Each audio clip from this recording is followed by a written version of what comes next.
123 టీఎంసీలు తెలంగాణకు రావాలి, ఆంధ్రాకు రావాల్సింది 9. అంటే ఎంత నిర్లక్ష్యం మీది. మొత్తం కలిపితే కూడా ఎంత అవుతుంది?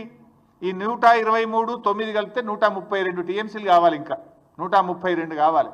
ఉన్న నీళ్ళు ఎంత తెలుసా? ఇప్పుడు శ్రీశైలంలో సాగర్లో కలిపి ఉన్నాయి 100 టీఎంసీలు. ఇప్పుడు మరి యాడికెళ్ళి తెస్తావు?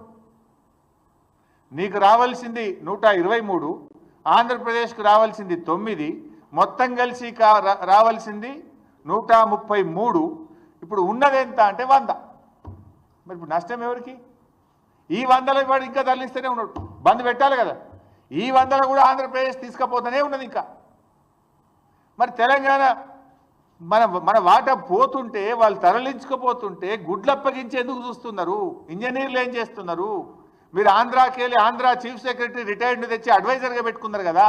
అడ్వైజర్ ఏం చేస్తుండు? ఈఎన్సీలు ఏం చేస్తుండు? నీటిపారుదల శాఖ మంత్రి ఏం చేస్తుండు? ముఖ్యమంత్రి ఏం చేస్తున్నాడు? పరిస్థితి ఏంటంటే నాగార్జున సాగర్లో మినిమం ఎండిడిఎల్ ఎంత? 510. ఇప్పుడు ఆ 510 మీద నాగార్జున సాగర్లో ఈరోజు ఉన్న నీళ్ళు ఎంత అంటే 50 టీఎంసీలు.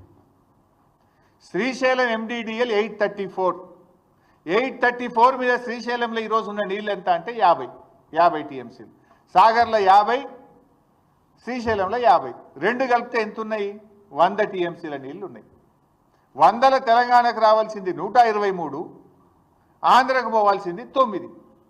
అంటే ఉన్నది తక్కువ, రావాల్సింది ఎక్కువ. అంటే ఇప్పుడు ఆల్రెడీ తెలంగాణ నష్టపోయినట్టే. ఇప్పటికైనా కళ్ళు తెరవండి. ఎందుకు ఈ మాట అంటున్నా అంటే, మీరే ఫుల్ పేజ్ యాడ్లు ఇచ్చారు. గతంలో ఈ అడ్వర్టైజ్మెంట్ల సంస్కృతి లేదు.